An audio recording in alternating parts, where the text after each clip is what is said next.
Pinewood family. It's Miss Gilbert, and I'm going to read a little bit of our incredible book, Charlie and the Chocolate Factory. Don me now my eye apparel. Fancy way to say, I'll put on my glasses. The Inventing Room, Everlasting Gobstoppers, and Hair Toffee. When Mr. Wonka shouted, "Stop the boat!" the Oompa Loompas jammed their oars into the river and backed water furiously. The boat stopped. The Oompa Loompas guided the boat alongside the red door. On the door it said, "Inventing Room, Private, Keep Out." Mr. Wonka took a key from his pocket, leaned over the side of the boat, and put the key in the keyhole. "This is the most important room in the entire factory," he said. "All my most secret new inventions are cooking and simmering in here." Old Fickelgruber would give his front teeth to be allowed inside just for 3 minutes. So would Prodnose and Slugworth and all the other rotten chocolate makers. But now listen to me. I want no messing around when you go in. No touching, no meddling, and no tasting. Is that agreed? Yes, yes, the children cried. "We won't touch a thing." Up to now, Mr. Wonka said, nobody else, not even an Oompa Loompa, has ever been allowed in here. He opened the door and stepped out of the boat into the room. The 4 children and their parents all scrambled after him. "Don't touch," shouted Mr. Wonka, "and don't knock anything over." Charlie Bucket stared around the gigantic room in which he now found himself. The place was like a witch's kitchen. All about him, black metal pots were boiling and bubbling on huge stoves, and kettles were hissing, and pans were sizzling, and strange iron machines were clanking and sputtering, and there were pipes running all over the ceiling and walls, and the whole place was filled with smoke and steam and delicious, rich smells. Ooh. Mr. Wonka himself had suddenly become even more excited than usual, and anyone could see that this was the room he loved best of all. He was hopping about among the saucepans and the machines like a child among his Christmas presents, not knowing which thing to look at first. He lifted the lid from a huge pot and took a sniff, and he rushed over and dipped a finger into a barrel of sticky yellow stuff and had a taste. Then he skipped across to one of the machines and turned half a dozen knobs this way and that. Then he peered anxiously through the glass door of a gigantic oven, rubbing his hands and cackling with delight at what he saw inside. Then he ran over to another machine, a small, shiny affair that kept going fruit, fruit, fruit, fruit, fruit, and every time it went fruit, a large green marble dropped out into a basket on the floor.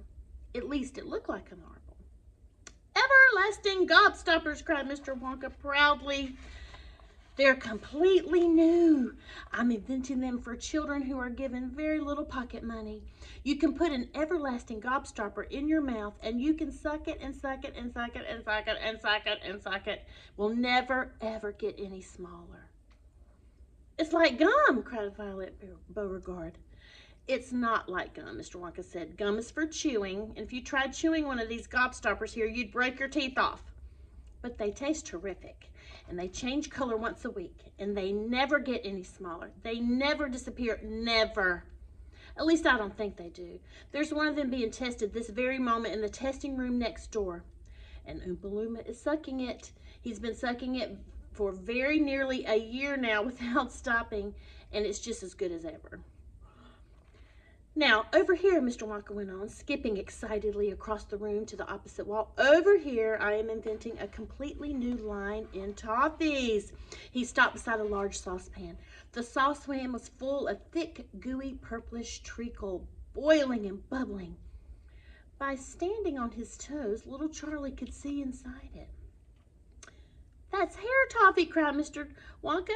"You can eat just one tiny bit of that, and in exactly half an hour, a brand new, luscious, thick, silky, beautiful crop of hair will start growing out all over the top of your head. And a mustache and a beard." "A beard!" cried Veruca Salt. "Who wants a beard, for heaven's sake?" "It would suit you very well," said Mr. Wonka, "but unfortunately mixture is not quite right yet. I've got it too strong. It works too well. I tried on the Oompa Loompa yesterday in the testing room, and immediately a huge beard started shooting out of his chin, and the beard grew so fast that it soon was trailing all over the floor in a thick, hairy carpet. It was growing faster than we could cut it. In the end, we had to use a lawnmower to keep it in check. But I'll get the mixture right. And when I do, there'll be no excuse for any more little boys and girls going around about with bald heads.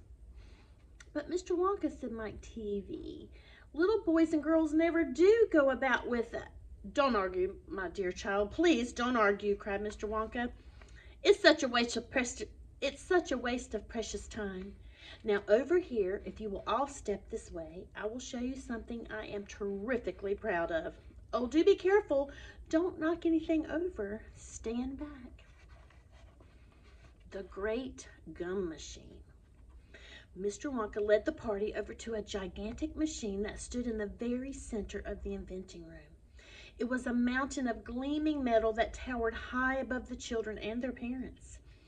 Out of the very top of it, there sprouted hundreds and hundreds of thin glass tubes, and the glass tubes all curled downwards and came together in a bunch and hung suspended over an enormous round tub as big as a bath. Here we go, cried Mr. Wonka, and he pressed 3 different buttons on the side of the machine. A second later, a mighty rumbling sound came from inside it, and the whole machine began to shake most frighteningly, and steam began hissing out of it all over. Then suddenly the watchers noticed that runny stuff was pouring down the insides of all the hundreds of little glass tubes and squirting out into a great tub below. And in every single tube, the runny stuff was a different color, so all the colors of the rainbow, and many others as well, came sloshing and splashing into the tub. It was a lovely sight, and when the tub was nearly full, Mr. Wonka pressed another button, and immediately the runny stuff stopped running out of the tubes. The rumbling sound disappeared, and a whizzing, whirring noise took its place. And then a giant whizzer started whizzing around inside the enormous tub, mixing up all the different colored liquids like an ice cream soda. Gradually, the mixture began to froth. It became frothier and frothier, and it turned from blue to white to green to brown to yellow, then back to blue again. Watch, said Mr. Wonka.